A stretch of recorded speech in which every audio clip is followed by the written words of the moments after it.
You're listening to Procurement 6, the weekly podcast from the team at Art of Procurement that summarizes this week in procurement in just 6 short segments. Hi there, I'm Kelly Barner, and today is Friday, July 20th, 2023. 6. As you'll hear in several of this week's segments, Art of Procurement Digital Outcomes 2023 is coming at us fast. But then again, that is the speed of digital business. Join us for brand new speakers, fresh perspectives on the topics that continue to dominate procurement's conversations, and carefully selected returning speakers who have their finger on the pulse of critical decision points in digital procurement investment. Registration is free and open to everyone. If you are registered in advance of the live event, which is on February 15th and 16th, you will receive instant access to all sessions on demand. If you're not, then you have to wait at least 30 days for access. So why wait? Click the link in today's episode page or visit artofprocurement.com/calendar to ensure your access. 5. In this week's Art of Procurement podcast, Philip Eidson and I sat down to talk through some of the sessions and speakers that will be featured at Digital Outcomes. Actually, this is really funny, a little bit of behind the scenes.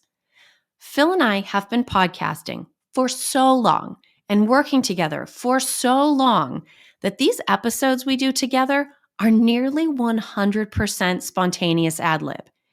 It's half competition and half trust fall, but we always have a blast. Anyway, in this particular segment from this week's podcast that I'd like to share, we profiled a session featuring Joe Peterson, an expert in cloud security, and cybersecurity. Let's listen into our exchange, and then I'll pick you back up on the other side. Now, one of the outcomes that we are definitely striving to achieve when we introduce new technology in procurement is to make sure we're not opening up the business to more risk through cybersecurity, an area that, I certainly know when I was a professional, it wasn't something that I was particularly clued in on. And it's becoming increasingly important, especially as pretty much all services, are kind of merging into some kind of technology-enabled solution, whether it's full technology or whether it's, SaaS-supported services. I love the title that you came up with for this show. So why don't you introduce this next session that we're going to have? Okay, so this session is going to be called Cloudy with a Chance of Cyber Risk. So if you've ever seen Cloudy with a Chance of Meatballs, this is my digital version of that. Joe Peterson, that will be our key guest for this session, she is the perfect person to bring in because while she has expertise in cyber risk, cybersecurity, and cloud technologies, with my little cloudy pun there, she's accustomed to speaking to non-IT people about decisions and implications for the business as a whole. And so one of the things that I took away from one of my planning sessions with her is actually the importance of language and terminology in managing this risk. So for instance, if procurement has partnered with some type of supplier and we're not so concerned necessarily about the cyber risk between our company and theirs, but we're trying to determine if they are keeping themselves up to date such that they are making sure their cybersecurity is in order, it doesn't position us very well to call them up and say, hey, supplier friend, you got this? We need to be educated enough to ask more specific questions and to suggest to them the level of sophistication we expect in their answer. And truthfully, the same expectation exists internally, whether we're talking to IT or finance or some type of budget holder in the company. We don't have to be experts on cybersecurity and cyber risk necessarily, but we do have to be educated enough to ask really good questions so that the information gets disseminated and we're not forgetting key considerations. So, joking aside, as more things move to the cloud, meatballs are the least of our concerns. But we do need to be able to have well-informed conversations about these things so that we're at least being proactive about asking questions to the best of our ability if there are risks. Yeah, and now I can't get the visual of folks trying to steal our information coming out of the sky, meatball style, from all angles. Who says digital can't be fun? But definitely an important topic for us, not just for procurement tech, frankly, but for any tech that we buy.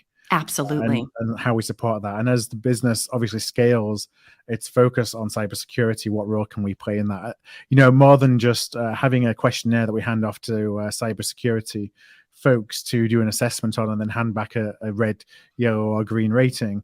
How can we be informed so we can be part of that conversation? And that's so funny because that's exactly what I said to Joe when we were level setting about the session. I said, let me just paint a picture. Here's your 80-20.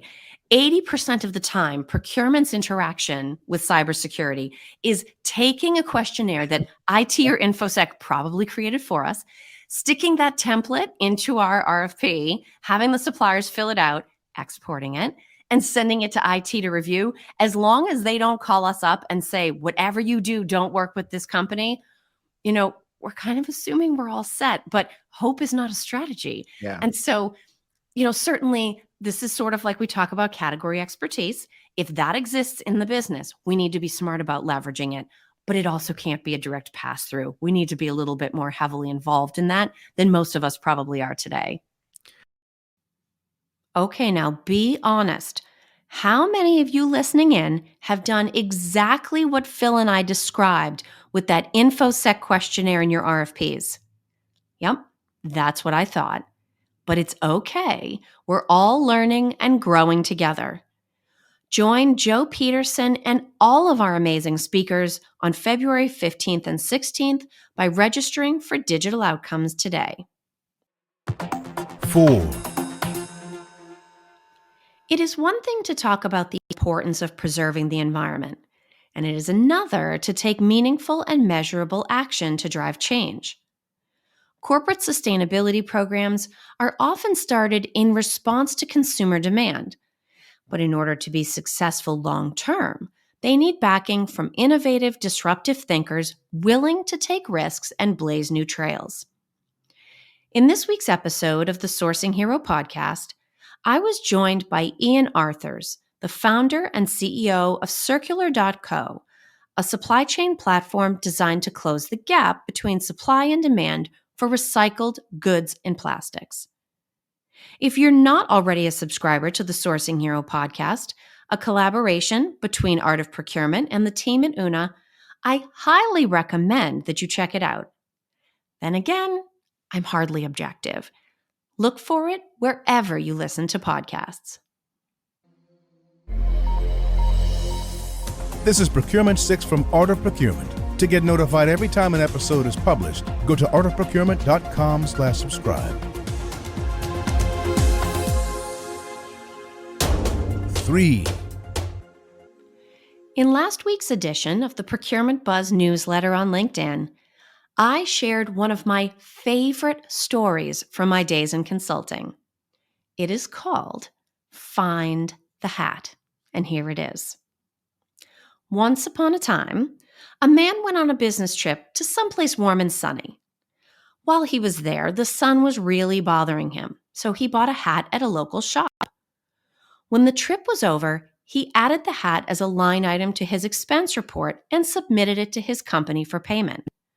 The report came back a few days later. Denied. Hats and other personal garments are not accepted travel expenses. Annoyed but not deterred, the man added a note to his expense report explaining the need for the hat. It was really sunny in that place the company had sent him, and the otherwise successful nature of the trip. Then he resubmitted the expense report, hat included. Once again, the report came back, denied. Hats and other personal garments are not accepted travel expenses. Enough time had gone by since the trip that by this point, the man had paid for most of the expenses out of pocket. He was now waiting for reimbursement. He sat back, hat in hand, and thought about what to do next. Finally, he had it. First, he removed the hat as a line item from the expense report. Then he adjusted a row here, a column there, and he resubmitted the expense report with another note.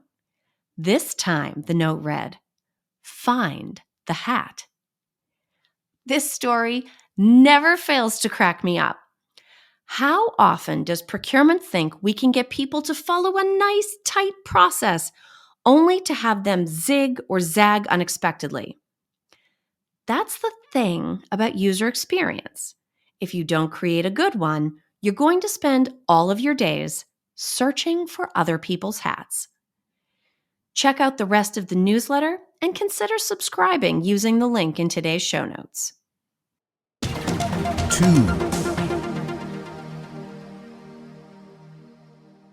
Speaking of stories that make me smile, there was a great article in the Wednesday edition of the Wall Street Journal, How to Jerk-Proof a Job Search.